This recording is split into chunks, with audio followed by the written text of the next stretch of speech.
ಆತ್ಮೀಯ ವಿದ್ಯಾರ್ಥಿಗಳೇ, BA ಅಂತಿಮ ವರ್ಷದ 5th ಸೆಮೆಸ್ಟರ್ನಲ್ಲಿ ಬರ್ತಕ್ಕಂತಹ ಅರ್ಥಶಾಸ್ತ್ರದ ಪಠ್ಯಕ್ರಮ, ಅರ್ಥಶಾಸ್ತ್ರದ ಕಡ್ಡಾಯ ಪತ್ರಿಕೆ ಮ್ಯಾಕ್ರೋ ಎಕನಾಮಿಕ್ಸ್, ಸಮಗ್ರ ಅರ್ಥಶಾಸ್ತ್ರ ಅಥವಾ ವಿಶಾಲಾತ್ಮಕ ಅರ್ಥಶಾಸ್ತ್ರ ಅಂತ ಕರೀತೀವಿ. ಈ ಪಠ್ಯಕ್ರಮ BA ಅಂತಿಮ ವರ್ಷದ 5th ಸೆಮೆಸ್ಟರ್ಗೆ 2020 ಮತ್ತು 21ನೇ ಸಾಲು ಮತ್ತು 21-22ನೇ ಸಾಲಿನ ವಿದ್ಯಾರ್ಥಿಗಳಿಗೆ ಮಾತ್ರ ಅನ್ವಯವಾಗುತ್ತೆ. BA ಪ್ರಥಮ ಸೆಮೆಸ್ಟರ್ 2021-22ನೇ ಸಾಲಿನ ವಿದ್ಯಾರ್ಥಿಗಳಿಗೆ BA ಪಿಪ್ ಸೆಮ್ ಅವರು ಬಂದಂಥ ಸಂದರ್ಭದೊಳಗೆ ಭಾರತದ ಆರ್ಥಿಕ ಅಭಿವೃದ್ಧಿ ಅನ್ನುವಂಥ ಪಠ್ಯವನ್ನು BA 5th ಸೆಮೆಸ್ಟರ್ಗೆ ಅಳವಡಿಸಲಾಗಿದೆ. ಈ BA 5th ಸೆಮೆಸ್ಟರ್ ಸದ್ಯದ ಮ್ಯಾಕ್ರೋ ಎಕನಾಮಿಕ್ಸ್ ಬಗ್ಗೆ ಚರ್ಚೆ ಮಾಡೋಣ. ಮ್ಯಾಕ್ರೋ ಎಕನಾಮಿಕ್ಸ್ ವಿಶಾಲಾತ್ಮಕ ಅರ್ಥಶಾಸ್ತ್ರ ಅಥವಾ ಸಮಗ್ರ ಅರ್ಥಶಾಸ್ತ್ರ ಅಂತ ಕರಿತೀವಿ. ಅದರಲ್ಲಿ ಅಧ್ಯಾಯ 1 ಸಮಗ್ರ ಅರ್ಥಶಾಸ್ತ್ರದ ಪೀಠಿಕೆ. ಮೊದಲನೇ concept meaning of macro economics ಅಂತ ಬರುತ್ತೆ. ಸಮಗ್ರ ಅರ್ಥಶಾಸ್ತ್ರದ ಅರ್ಥ ವಿವರಣೆ ಅಂತ ಕರಿತೀವಿ. ಸಮಗ್ರ ಅರ್ಥಶಾಸ್ತ್ರ ಅಂದರೆ ಇಡೀ ಆರ್ಥಿಕ ವ್ಯವಸ್ಥೆಯೊಂದರ ಸಮಗ್ರ ಅಂಶಗಳನ್ನು ಅಥವಾ ಸರಾಸರಿಗಳನ್ನು ಅಭ್ಯಸಿಸ್ತದ. ಇಡೀ ಆರ್ಥಿಕತೆ ಏನಂದ್ರೆ ವೈಯಕ್ತಿಕ ಪರಿಮಾಣಗಳ ಬದಲಾಗಿ ಸಮಗ್ರ ಪರಿಮಾಣಗಳನ್ನು, ಅಂದರೆ ರಾಷ್ಟ್ರೀಯ ವರಮಾನ, ಒಟ್ಟು ಉತ್ಪಾದನೆ, ಒಟ್ಟು ಉಳಿತಾಯ, ಒಟ್ಟು ಹೂಡಿಕೆ, ಸಾಮಾನ್ಯ ಬೆಲೆಗಳ ಮಟ್ಟ ಇತ್ಯಾದಿ ಅಂಶಗಳ ಬಗ್ಗೆ ಸಮಗ್ರ ಅರ್ಥಶಾಸ್ತ್ರ ನಮಗೆ ತಿಳಿಸ್ಕೊಡ್ತದೆ. ಇದರಲ್ಲಿ ಸಮಗ್ರ ಅರ್ಥಶಾಸ್ತ್ರದ ಉಪಯೋಗಗಳು ಮತ್ತು ಮಿತಿಗಳು, ಯೂಸಸ್ ಆ್ಯಂಡ್ ಲಿಮಿಟೇಷನ್ಸ್ ಬರುತ್ತೆ. ಅದರಲ್ಲಿ ಸಮಗ್ರ ಅರ್ಥಶಾಸ್ತ್ರದ ಪ್ರಾಮುಖ್ಯತೆ ಅಥವಾ ಉಪಯೋಗಗಳೊಳಗೆ ಆರ್ಥಿಕ ವ್ಯವಸ್ಥೆಯ ಚಿತ್ರಣ, ಆರ್ಥಿಕ ಧೋರಣೆಗಳ ನಿರ್ಮಾಣ, ಆರ್ಥಿಕ ಬೆಳವಣಿಗೆಯ ಅಧ್ಯಯನ, ಆರ್ಥಿಕ ಆವರ್ತಗಳ ಅಧ್ಯಯನ, ಹಣದುಬ್ಬರ ಅಂಶಗಳ ವಿಶ್ಲೇಷಣೆ, ರಾಷ್ಟ್ರೀಯ ಆದಾಯದ ಮಾಪನ, ಆರ್ಥಿಕ ಸಮಸ್ಯೆಗಳ ಪರಿಗಣನೆ. ಸಮಗ್ರ ಅರ್ಥಶಾಸ್ತ್ರದ ಮಿತಿಗಳು ಅಂತ ನಾವು ನೋಡ್ಬೋದು. ವೈಯಕ್ತಿಕ ಪರಿಗಣನೆ ಇಲ್ಲ, ಸರಿಯಾದ ಚಿತ್ರಣವಿಲ್ಲ, ತಪ್ಪು ನಿರ್ಣಯದ ಸಾಧ್ಯತೆ, ಮಿತಿಮೀರಿದ ಸಾರ್ವತ್ರೀಕರಣ, ಅಂಕಿಅಂಶಗಳ ಮತ್ತು ಪರಿಭಾಷಿಕ ತೊಡಕುಗಳು ಅಂಥೇಳಿ ನಾವಿಲ್ಲಿ ಅಧ್ಯಯನ ಮಾಡ್ತೀವಿ. ಇನ್ನು second concept national income and social accounting ಅಂತ ಕೊಟ್ಟಿದ್ದಾರೆ. ರಾಷ್ಟ್ರೀಯ ಆದಾಯ ಅಂತಂದರೆ ಒಂದು ರಾಷ್ಟ್ರದಲ್ಲಿ ಒಂದು ಗೊತ್ತಾದ ವರ್ಷದಲ್ಲಿ ಉತ್ಪಾದನೆಯಾದ ಎಲ್ಲ ಸರಕು ಮತ್ತು ಸೇವೆಗಳ ಒಟ್ಟು ಮಾರುಕಟ್ಟೆ ಮೌಲ್ಯವೇ ರಾಷ್ಟ್ರೀಯ ಆದಾಯ ಅಂತ ಕರಿತೀವಿ. ಈ ರಾಷ್ಟ್ರೀಯ ಆದಾಯದ ಮತ್ತು ಸಾಮಾಜಿಕ ಲೆಕ್ಕಾಚಾರ, ನ್ಯಾಷನಲ್ ಇನ್ಕಮ್ ಮತ್ತು ಸೋಷಿಯಲ್ ಅಕೌಂಟಿಂಗ್ ಅಂತಿದೆ. ಅದಾದ ಮೇಲೆ ಕಾನ್ಸೆಪ್ಟ್ ಆಫ್ ನ್ಯಾಷನಲ್ ಇನ್ಕಮ್, ರಾಷ್ಟ್ರೀಯ ಆದಾಯದ ವಿವಿಧ ಪರಿಕಲ್ಪನೆಗಳು ಅಥವಾ ಪರಿಭಾವನೆಗಳು ಅಂತ ಕರಿತೀವಿ. ರಾಷ್ಟ್ರೀಯ ಆದಾಯದ ಪರಿಭಾವನೆಗಳು ಅಥವಾ ಪರಿಕಲ್ಪನೆಗಳು ಅಂತ ಹೇಳಿ ಕರಿತೀವಿ. ಇಲ್ಲಿ ರಾಷ್ಟ್ರೀಯ ಆದಾಯವನ್ನು ಸಮಗ್ರವಾಗಿ ಅರ್ಥ ಮಾಡ್ಕೋಬೇಕಾದ್ರೆ ಅದರ ಪರಿಕಲ್ಪನೆಗಳನ್ನು ನಾವು ಅಧ್ಯಯನ ಮಾಡಬೇಕಾಗತ್ತೆ. ಆ ಪರಿಕಲ್ಪನೆಗಳಲ್ಲಿ ಮೊದಲನೇದಾಗಿ ಒಟ್ಟು ರಾಷ್ಟ್ರೀಯ ಉತ್ಪನ್ನ, ಆಮೇಲೆ ನಿವ್ವಳ ರಾಷ್ಟ್ರೀಯ ಉತ್ಪನ್ನ ಅಂತ ಬರುತ್ತೆ. ಒಟ್ಟು ರಾಷ್ಟ್ರೀಯ ಉತ್ಪನ್ನ ಮೀನ್ಸ್ ಅದ್ರ ಬಗ್ಗೆ ಆಮೇಲೆ ಡಿಸ್ಕಷನ್ ಮಾಡೋಣ. ನೆಟ್ ನ್ಯಾಷನಲ್ ಪ್ರಾಡಕ್ಟ್, ನಿವ್ವಳ ರಾಷ್ಟ್ರೀಯ ಉತ್ಪನ್ನ ಅಂತ ಬರುತ್ತೆ. ಅದಾದ ಮೇಲೆ ರಾಷ್ಟ್ರೀಯ ಆದಾಯ ಅಥವಾ ಉತ್ಪಾದನಾಂಗಗಳ ವೆಚ್ಚದ ರೂಪದ ರಾಷ್ಟ್ರೀಯ ಆದಾಯ ಅಂತ ಬರುತ್ತೆ. ಆಮೇಲೆ ವೈಯಕ್ತಿಕ ಆದಾಯ, ಪರ್ಸ್ನಲ್ ಇನ್ಕಮ್ ಅಂತ ಕರಿತೀವಿ. ವೆಚ್ಚ ಮಾಡಬಹುದಾದ ಆದಾಯ, ಡಿಸ್ಪಾಸಿಬಲ್ ಇನ್ಕಮ್ ಅಂತ ಕರಿತೀವಿ. ಆಮೇಲೆ ತಲಾ ಆದಾಯ ಅಂತ ಬರುತ್ತೆ. ಅದರ ಜೊತೆಗೆ ಒಟ್ಟು ದೇಶೀಯ ಉತ್ಪನ್ನ, ನಿವ್ವಳ ದೇಶೀಯ ಉತ್ಪನ್ನ, ಹೀಗೆ ಅನೇಕ ಅಂಶಗಳನ್ನು ಇದರಲ್ಲಿ ಚರ್ಚೆ ಮಾಡ್ತೀವಿ. ಇನ್ನು ರಾಷ್ಟ್ರೀಯ ಆದಾಯದ ಮಾಪನ ಅಂತ ಕರಿತೀವಿ. ಮೆಜರ್ಮೆಂಟ್ ಆಫ್ ನ್ಯಾಷನಲ್ ಇನ್ಕಮ್, ರಾಷ್ಟ್ರೀಯ ಆದಾಯದ ಮಾಪನ ಅಥವಾ ರಾಷ್ಟ್ರೀಯ ಆದಾಯದ ಲೆಕ್ಕಾಚಾರ ಮಾಡುವ ವಿಧಾನಗಳು ಅಂತ ಕೇಳ್ತಾರೆ. ಅದರಲ್ಲಿ product method, income method, expenditure method ಅಂತ ಬರ್ತದೆ. ಉತ್ಪನ್ನದ ವಿಧಾನ, ಆದಾಯದ ವಿಧಾನ ಮತ್ತು ಖರ್ಚಿನ ವಿಧಾನ ಅಂಥೇಳಿ ಅದ್ರ ಬಗ್ಗೆ ಚರ್ಚೆ ಮಾಡ್ತೀವಿ. ಆಮೇಲೆ ಡಿಫಿಕಲ್ಟೀಸ್ ಇನ್ ಎಸ್ಟಿಮೇಟಿಂಗ್ ನ್ಯಾಷನಲ್ ಇನ್ಕಮ್ ಅಂತ ಕೊಟ್ಟಿದ್ದಾರೆ. ರಾಷ್ಟ್ರೀಯ ಆದಾಯದ ಮಾಪನದ ತೊಡಕುಗಳು ಅಂಥೇಳಿ ಬರ್ತದೆ. ಇದರಲ್ಲಿ ಅನೇಕ ಅಂಶಗಳು ಬರ್ತವೆ. ಅನಕ್ಷರತೆ, ಅಂಕಿ ಅಂಶಗಳ ಲಭ್ಯತೆ, ಸಾಟಿ ವಿನಿಮಯ ಪದ್ಧತಿಯ ಅಸ್ತಿತ್ವ, ಸವಕಳಿ ಲೆಕ್ಕಾಚಾರದ ಕಷ್ಟ, ವೃತ್ತಿ ನೈಪುಣ್ಯ ರಹಿತತೆ, ಸರಕುಗಳ ಪರಿಗಣನೆಯ ಸಮಸ್ಯೆ ವಿಧಾನಗಳು, ಆಮೇಲೆ ಸೇವೆಗಳ ಪರಿಗಣನೆಯ ಸಮಸ್ಯೆ, ಸ್ವಂತ ಅನುಭೋಗ, ಕಾನೂನುಬಾಹಿರ ಚಟುವಟಿಕೆಗಳು, ವರ್ಗಾವಣೆ ಪಾವತಿಗಳು ಇತ್ಯಾದಿ ಅಂಶಗಳನ್ನು ಚರ್ಚೆ ಮಾಡ್ತೀವಿ. ಇನ್ನು uses of national income accounting ಅಂತ ಕೊಟ್ಟಿದ್ದಾರೆ. ರಾಷ್ಟ್ರೀಯ ಆದಾಯದ ಲೆಕ್ಕಾಚಾರದ ಮಹತ್ವ. ಇದರಿಂದ ಏನಾಗುತ್ತೆ, ಮಹತ್ವ ಅಂತಂದಾಗ ರಾಷ್ಟ್ರದ ಪ್ರಗತಿಯ ದರದ ಚಿತ್ರಣ, ಜೀವನ ಮಟ್ಟದ ಚಿತ್ರಣ, ಉತ್ಪಾದನಾ ವಲಯಕ್ಕೆ ವಿವಿಧ ವಲಯಗಳ ಕೊಡುಗೆ, ಆರ್ಥಿಕ ಯೋಜನೆಗಳ ಅನುಷ್ಠಾನ, ಜೀವನ ಮಟ್ಟದ ಹೋಲಿಕೆ, ಆರ್ಥಿಕ ಧೋರಣೆಗಳ ನಿರ್ಮಾಣ ಇತ್ಯಾದಿ ಅಂಶಗಳನ್ನು ಇಲ್ಲಿ ನಾವು ಚರ್ಚೆ ಮಾಡ್ತೀವಿ. ಇದಾದ ಮೇಲೆ ಎರಡನೇ ಅಧ್ಯಾಯ ಎಂಪ್ಲಾಯ್ಮೆಂಟ್ ಕಾನ್ಸೆಪ್ಟ್, ಸಾಂಪ್ರದಾಯಿಕ ಪಂಥದ ಆದಾಯ ಮತ್ತು ಉದ್ಯೋಗ ಸಿದ್ಧಾಂತ ಅಂತ ಬರುತ್ತೆ. Classical theory of income and employment ಅಂತ ಕೊಟ್ಟಿದ್ದಾರೆ. ಅದರೊಳಗೆ ಫಸ್ಟ್ ಒನ್ ಸೇವರ ಮಾರುಕಟ್ಟೆಯ ನಿಯಮ ಅಂತ ಬರುತ್ತೆ. ಸೇಸ್ ಲಾ ಆಫ್ ಮಾರ್ಕೆಟ್ ಅಂತ ಕರೀತೀವಿ. ಇದೇನು ಹೇಳುತ್ತಂತಂದರೆ, ಪೂರೈಕೆಯು ತನ್ನದೇ ಆದ ಬೇಡಿಕೆಯನ್ನು ತಾನೇ ಸೃಷ್ಟಿಸಿಕೊಳ್ಳುತ್ತದೆ. ಪೂರೈಕೆಯು ತನ್ನ ಬೇಡಿಕೆಯನ್ನು ತಾನೇ ಸೃಷ್ಟಿಸಿಕೊಳ್ಳುತ್ತೆ. ಉತ್ಪಾದಿಸಲ್ಪಟ್ಟ ವಸ್ತುಗಳೆಲ್ಲ ಮಾರೇ ಮಾಡ್ತವೆ, ಆ ಮೂಲಕ ಆದಾಯ ಬರುತ್ತೆ, ಆ ಮೂಲಕ ಉದ್ಯೋಗ ಸೃಷ್ಟಿಯಾಗುತ್ತೆ ಅನ್ನುವಂಥ ಅಂಶವನ್ನು ಸೇವರ ಮಾರುಕಟ್ಟೆ ನಿಯಮದ ತಿರುಳು. ಆಮೇಲೆ ಎ.ಸಿ. ರಿಫಾರ್ಮುಲೇಷನ್ ಅಂತ ಕೊಟ್ಟಾರ. ಎ.ಸಿ. ಅವರ ಸುಧಾರಿತ ಸಿದ್ಧಾಂತ ಅಂತ ಬರುತ್ತೆ. ಎ.ಸಿ. ಅವರ ಸುಧಾರಿತ ಸಿದ್ಧಾಂತದೊಳಗೆ ಅಲ್ಲೇನು ಹೇಳ್ತಾರಂತಂದರೆ, ವೇತನ ಕಡಿತ ಅಂದರೆ ಎಲ್ಲರಿಗೂ ನಿರುದ್ಯೋಗ ಅರೆಕಾಲಿಕ, ಒಂದು ವೇಳೆ ಆ ನಿರುದ್ಯೋಗ ಕಂಡು ಬಂತು ಅಂದರೆ ಅದನ್ನು ವೇತನ ಕಡಿತ ನೀತಿಯನ್ನು ಅನುಸರಿಸುವುದರ ಮೂಲಕ ಪೂರ್ಣೋದ್ಯೋಗವನ್ನು ಕಂಡ್ಕೋಬಹುದು ಅನ್ನುವಂಥದ್ದು ಎ.ಸಿ. ಅವರ ಸುಧಾರಿತ ಸಿದ್ಧಾಂತದ ತಿರುಳು.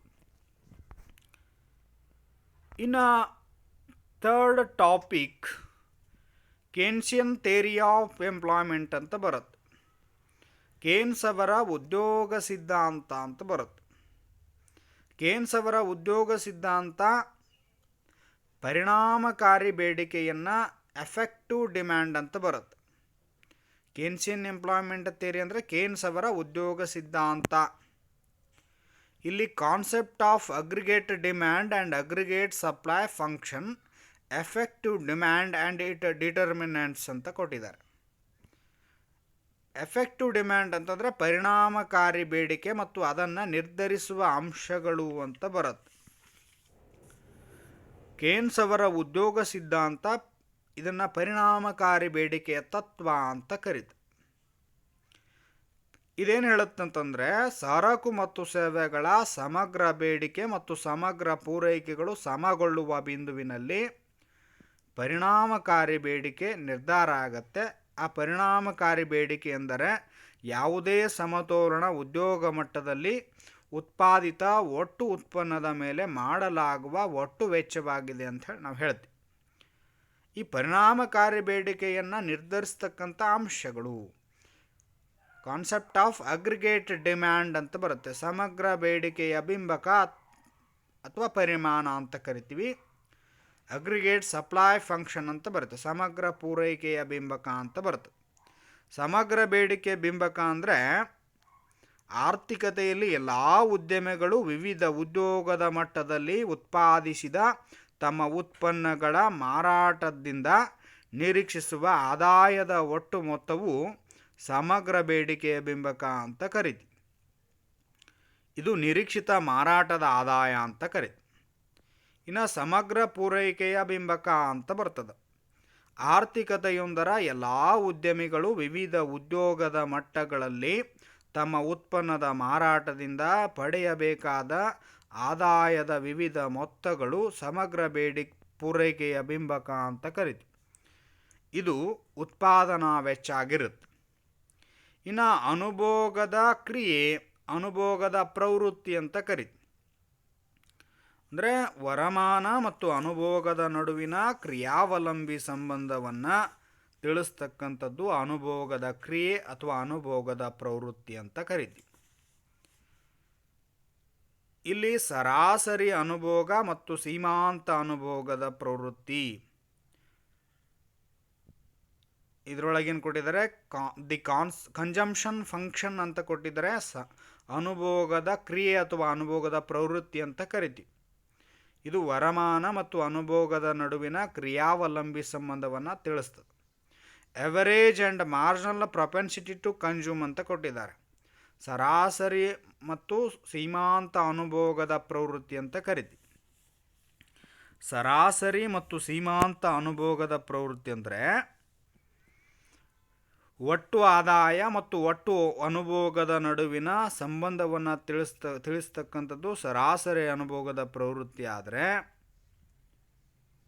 ಒಟ್ಟು ಆದಾಯದಲ್ಲಾದ ಬದಲಾವಣೆ ಮತ್ತು ಅನುಭೋಗ ವೆಚ್ಚದಲ್ಲಾದ ಬದಲಾವಣೆ ಇವುಗಳ ನಡುವಿನ ಅನುಪಾತವನ್ನು ಸೀಮಾಂತ ಅನುಭೋಗದ ಪ್ರವೃತ್ತಿ, marginal propensity to consume, average propensity to consume ಅಂತ ಕರಿತೀವಿ. ಇನ್ನು ಅನುಭೋಗದ ಮಾನಸಿಕ ನಿಯಮ ಅಂತ ಬರುತ್ತೆ. ಕೇನ್ಸಿಯನ್ ಫಿಸಿಕಾಲಜಿಕಲ್ ಥಿಯರಿ ಅಂಥೇಳಿ ಅದನ್ನು ಇದರೊಳಗೆ ಸ್ವಲ್ಪ ಡಿಸ್ಕಷನ್ ಮಾಡಿದ್ರೆ ಅದನ್ನು ಕೇಳ್ತಾರೆ. ಆದಾಯ ಹೆಚ್ಚಾದಂತೆ ಅನುಭೋಗವು ಹೆಚ್ಚಾಗುತ್ತದೆ. ಆದರೆ ಆದಾಯದ ಹೆಚ್ಚಿದ ಪ್ರಮಾಣ ಅನುಭೋಗದ ಮಟ್ಟದಷ್ಟು ಹೆಚ್ಚಾಗೋದಿಲ್ಲ, ಅಥವಾ ಆದಾಯದ ಹೆಚ್ಚಳದಷ್ಟು ಅನುಭೋಗದ ಮಟ್ಟ ಹೆಚ್ಚಾಗೋದಿಲ್ಲ ಅನ್ನುವಂಥ ಅಂಶವನ್ನು ಇಟ್ಟುಕೊಂಡು ಎಂದು ಹೇಳಿದ್ದಾರೆ. ಇನ್ನು ಇದರೊಳಗೆ ಫ್ಯಾಕ್ಟರ್ ಎಫೆಕ್ಟಿಂಗ್ ಕನ್ಜಂಪ್ಷನ್ ಫಂಕ್ಷನ್ ಅಂತ ಕೊಟ್ಟಿದ್ದಾರೆ.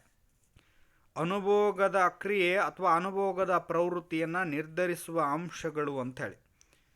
ಇಲ್ಲಿ ವ್ಯಕ್ತಿಯ ಮಾನಸಿಕ ಅಂಶಗಳು, ಅದರೊಳಗೆ ಮುನ್ನೆಚ್ಚರಿಕೆ ವೈಯಕ್ತಿಕ ಉದ್ದೇಶಗಳು, ಮುನ್ನೆಚ್ಚರಿಕೆ ಉದ್ದೇಶ, ದೂರದೃಷ್ಟಿ, ಸ್ವತಂತ್ರತೆ, ಪ್ರತಿಷ್ಠೆ, ಸುಧಾರಣೆ, ಲೆಕ್ಕಾಚಾರ, ಉದ್ಯಮಶೀಲತೆ, ಜಿಪುಣತೆ ಇತ್ಯಾದಿಗಳು ವೈಯಕ್ತಿಕ ಅಂಶಗಳಾದರೆ, ಇನ್ನು ವ್ಯಾವಹಾರಿಕ ಉದ್ದೇಶಗಳು ಅಂತ ಬರ್ತವೆ. ಉದ್ಯಮಶೀಲತೆ, ದ್ರವ್ಯತೆ, ಸುಧಾರಣೆ, ದೂರದೃಷ್ಟಿ. ಆಮೇಲೆ ವಸ್ತುನಿಷ್ಠ ಅಂಶಗಳಂತ ಬರುತ್ತೆ. ಕೂಲಿ ಮಟ್ಟದಲ್ಲಿ ಬದಲಾವಣೆ, ಅನಿರೀಕ್ಷಿತ ಲಾಭ ನಷ್ಟಗಳು, ರಾಜ್ಯಕೋಶೀಯ ನೀತಿ, ನಿರೀಕ್ಷಣೆಯಲ್ಲಿನ ಬದಲಾವಣೆಗಳು, ಬಡ್ಡಿ ದರದಲ್ಲಿನ ಬದಲಾವಣೆ, ಆದಾಯದಲ್ಲಿನ ಬದಲಾವಣೆ, ಉದ್ಯಮ ಸಂಸ್ಥೆಗಳ ಹಣಕಾಸಿನ ಬದಲಾವಣೆ, ವಸ್ತುವಿನ ಲಭ್ಯತೆ, ಜನಸಂಖ್ಯಾ ಅಂಶಗಳು, ಪ್ರಚಾರ, ಮಾರಾಟ ತಂತ್ರ, ಅನುಭೋಗಿಯ ಸಾಲ, ಬಾಳಿಕೆ ಬರುವ ಅನುಭೋಗಿ ಸರಕುಗಳು ಇತ್ಯಾದಿಗಳು ಅನುಭೋಗಿ ಪ್ರವೃತ್ತಿಯನ್ನು ನಿರ್ಧರಿಸ್ತಕ್ಕಂಥ ಅಂಶಗಳು ಅಂತ ನಾವು ಕರಿತೀವಿ.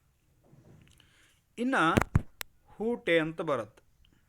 ಹೂಟೆ ಅಂತಂದರೆ ಇದರೊಳಗೆ ದಿ ಇನ್ವೆಸ್ಟ್ಮೆಂಟ್ ಫಂಕ್ಷನ್ ಅಂತ ಕೊಟ್ಟಿದ್ದಾರೆ.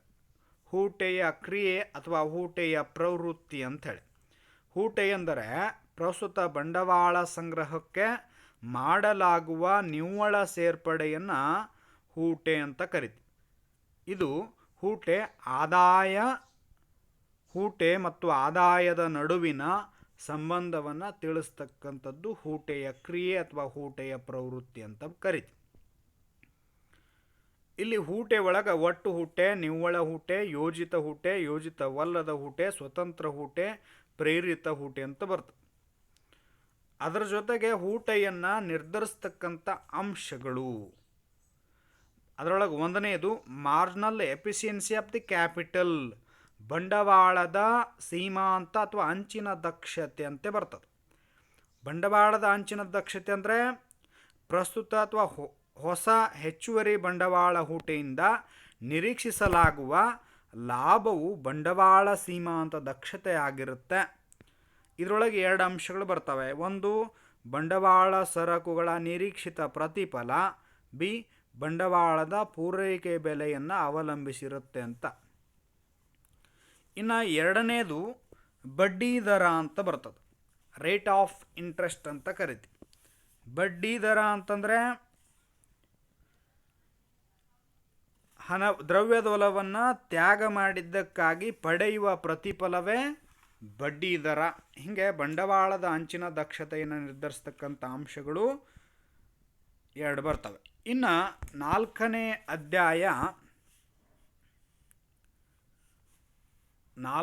ಅಧ್ಯಾಯ ಥಿಯರಿ ಆಫ್ ಮಲ್ಟಿಪ್ಲೇಯರ್ ಆಕ್ಸಲರೇಷನ್ ಅಂತ ಕರಿತೀವಿ ನಾವು. Theory of multiplier and acceleration principle ಅಂತ ಕರಿತೀವಿ.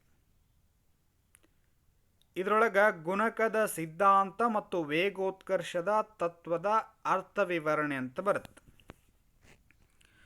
ಗುಣಕ ಅಂತಂದರೆ ಹೂಟೆಯ ಬದಲಾವಣೆಯ ಪರಿಣಾಮವಾಗಿ ಆದಾಯದಲ್ಲಾಗುವ ಬದಲಾವಣೆಯ ಪ್ರಮಾಣವನ್ನು ತಿಳಿಸ್ತಕ್ಕಂಥದ್ದನ್ನು ಗುಣಕ ಅಂತ ಕರಿತೀವಿ. ಇದು ಆದಾಯದಲ್ಲಿನ ಬದಲಾವಣೆ ಮತ್ತು ಹೂಟೆಯಲ್ಲಿನ ಬದಲಾವಣೆ ಇವುಗಳ ನಡುವಿನ ಅನುಪಾತವನ್ನು ತಿಳಿಸ್ತದೆ. ಅದರಲ್ಲಿ ಗುಣಕದ ಕಾರ್ಯಾಚರಣೆಯನ್ನು ನಾವು ಕಾಣ್ತೀವಿ.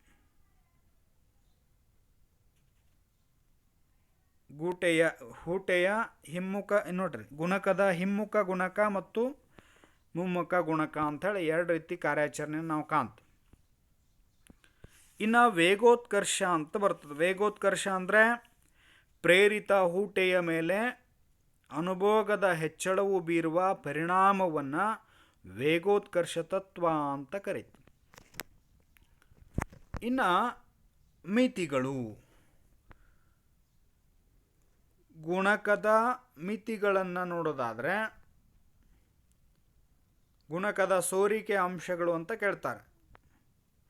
ಉಳಿತಾಯ, ಬೆಲೆ, ಆಮದು, ಹಂಚಿಕೆಯಾಗದ ಲಾಭ, ತೆರಿಗೆ, ಸಾಲ ತೀರಿಸ್ತಕ್ಕಂಥದ್ದು, ಬಲಿಷ್ಠ ದ್ರವ್ಯತೆ, ಪೂರ್ಣೋದ್ಯೋಗ, ಸರಕುಗಳ ಅಧಿಕ ದಾಸ್ತಾನು ಇತ್ಯಾದಿ ಅಂಶಗಳು ಇದರಲ್ಲಿ ಬರ್ತವೆ. ಗುಣಕದ ದೋಷಗಳನ್ನು ನೋಡೋದಾದರೆ ಸ್ಥಿರ ವಿದ್ಯಮಾನ, ಅನುಭೋಗಕ್ಕೆ ಮಿತಿಮೀರಿದ ಪ್ರಾಶಸ್ತ್ಯ, ಪ್ರೇರಿತ ಹೂಟೆಯ ನಿರ್ಲಕ್ಷ್ಯ, ಅವಾಸ್ತವಿಕ ಕಲ್ಪನೆಗಳು, ಕಾಲರಹಿತ ವಿದ್ಯಮಾನ, ಆಮೇಲೆ ಪುರಾವೆಗಳಿಲ್ಲ ಅನ್ನುವಂಥ ಅಂಶಗಳನ್ನ ನಾವು ಕಾಣ್ತೀವಿ. ಇನ್ನು ವೇಗೋತ್ಕರ್ಷದ ಮಿತಿಗಳು ಅಧಿಕ ಉತ್ಪಾದನಾ ಸಾಮರ್ಥ್ಯ, ಬಂಡವಾಳ ಉತ್ಪನ್ನದ ಪ್ರಮಾಣ, ಸಾಲದ ಲಭ್ಯತೆ, ಸಂಪನ್ಮೂಲಗಳ ಲಭ್ಯತೆ, ಬೇಡಿಕೆಯ ಸ್ವರೂಪ, ದ್ರವ್ಯತ್ವ, ಬಂಡವಾಳ ಸರಕುಗಳ ಕೈಗಾರಿಕೆಗಳ ಹೆಚ್ಚುವರಿ ಸಾಮರ್ಥ್ಯ, ಹಿಂಜರಿತ ಅಥವಾ ಮುಗ್ಗಟ್ಟು. ಇನ್ನು ಲೆವರೇಜ್ ಅಥವಾ ಸನ್ನೆ ಪರಿಣಾಮ ಅಂತ ಕರಿತೀವಿ. ಮಹಾಗುಣಕ ಇದು ಗುಣಕ ಮತ್ತು ವೇಗೋತ್ಕರ್ಷಗಳ ಎರಡನ್ನೂ ಆಧರಿಸಿ ಇಲ್ಲಿ ಗುಣಕ ಅಥವಾ ಸೂಪರ್ ಮಲ್ಟಿಪ್ಲೇಯರ್ ಅಂತ ಕರಿತೀವಿ. ಗುಣಕ ಮತ್ತು ವೇಗೋತ್ಕರ್ಷಗಳ ತತ್ವವನ್ನು ಪರಸ್ಪರ ಸಂಯೋಜಿಸಿ ವಿಶ್ಲೇಷಿಸತಕ್ಕಂಥದ್ದು ಸನ್ನೆ ಪರಿಣಾಮ ಅಥವಾ ಮಹಾಗುಣಕ ಅಂತ ನಾವು ಕರಿತೀವಿ. ಇನ್ನು 5ನೇ ಅಧ್ಯಾಯ ಟ್ರೇಡ್ ಸೈಕಲ್ ಮೀನಿಂಗ್ ಅಂತ ಬರ್ತದ. ಟ್ರೇಡ್ ಸೈಕಲ್ ಅಂತಂದರೆ ಸಮಗ್ರ ಆರ್ಥಿಕ ಚಟುವಟಿಕೆಗಳಲ್ಲಿನ ಏರಿಳಿತಗಳ ಆರ್ಥಿಕ ಆವರ್ತಗಳು ಅಂತ ಕರಿತೀವಿ. ಸಮಗ್ರ ಆರ್ಥಿಕ ಚಟುವಟಿಕೆಗಳಲ್ಲಿನ ಏರಿಳಿತಗಳನ್ನು ವ್ಯಾಪಾರ ಚಕ್ರಗಳು, ಆರ್ಥಿಕ ಆವರ್ತಗಳು, ವ್ಯಾಪಾರ ವರ್ತುಲ ಅಂತ ಕರಿತೀವಿ. ಅದರ ಅರ್ಥ ವಿವರಣೆ ಆಯ್ತು. ಅದರ ಲಕ್ಷಣಗಳನ್ನು ನಾವು ಕಾಣ್ತೀವಿ. ಆರ್ಥಿಕ ಆವರ್ತಗಳು,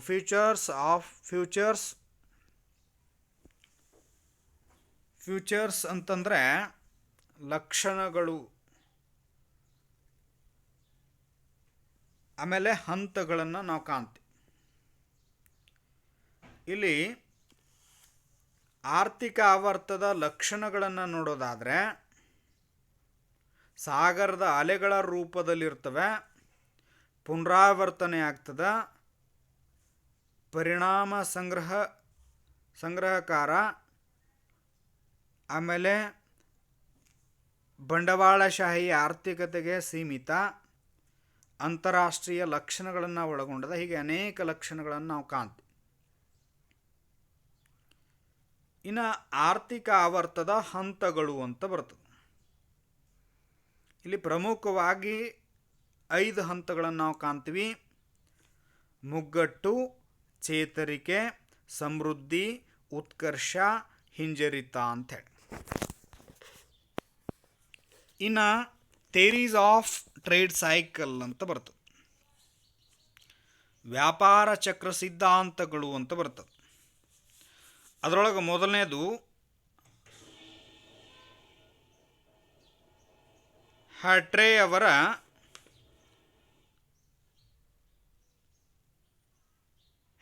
ಅವರ ವ್ಯಾಪಾರ ಚಕ್ರ ಸಿದ್ಧಾಂತ, ಹ್ಯಾಟ್ರೇಸ್ ಥಿಯರಿ ಆಫ್ ಟ್ರೇಡ್ ಸೈಕಲ್ ಅಂತ ಕರೀತೀವಿ. ಇದೇನು ಹೇಳುತ್ತಂದರೆ ವ್ಯಾಪಾರ ಆವರ್ತವು ಸಂಪೂರ್ಣವಾಗಿ ಹಣಕಾಸಿಗೆ ಸಂಬಂಧಿಸಿದ ವಿಷಯವಾಗಿರ್ತದ. ಹಣದ ಪೂರೈಕೆಯ ವಿಸ್ತರಣೆಯು ಉದ್ಯಮ ಚಟುವಟಿಕೆಗಳ ಹಿಗ್ಗುವಿಕೆಗೂ ಮತ್ತು ಹಣದ ಪೂರೈಕೆಯ ಕುಗ್ಗುವಿಕೆ ಉದ್ಯಮ ಚಟುವಟಿಕೆಗಳ ಕುಗ್ಗುವಿಕೆಗೂ ಕಾರಣ ಆಗ್ತದೆ. ಆ ಮೂಲಕ ಬ್ಯಾಂಕುಗಳು ನೀಡುವ ಸಾಲದ ಪ್ರಮಾಣದ ಏರಿಳಿತಗಳು ಆರ್ಥಿಕ ಸಮೃದ್ಧಿ ಮತ್ತು ಆರ್ಥಿಕ ಮುಗ್ಗಟ್ಟಿಗೆ ಕಾರಣ ಆಗುತ್ತೆ ಅನ್ನುವಂಥದ್ದು ಹ್ಯಾಟ್ರೆ ಅವರ ಸಿದ್ಧಾಂತ. ಇನ್ನು ಕೇನ್ಸ್ ರವರ ಸಿದ್ಧಾಂತ ಬರ್ತದೆ. ಕೇನ್ಸ್ ಅವರ ಸಿದ್ಧಾಂತ ಇದು ಬಂಡವಾಳ ಹೂಡಿಕೆಯಲ್ಲಾಗುವ ಏರುಪೇರುಗಳೇ ವ್ಯಾಪಾರ ಆವರ್ತಗಳಿಗೆ ಕಾರಣ.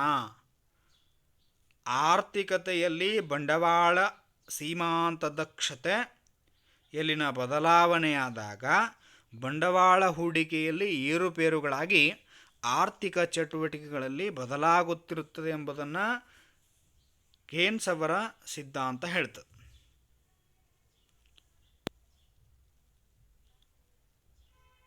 ಇನ್ನು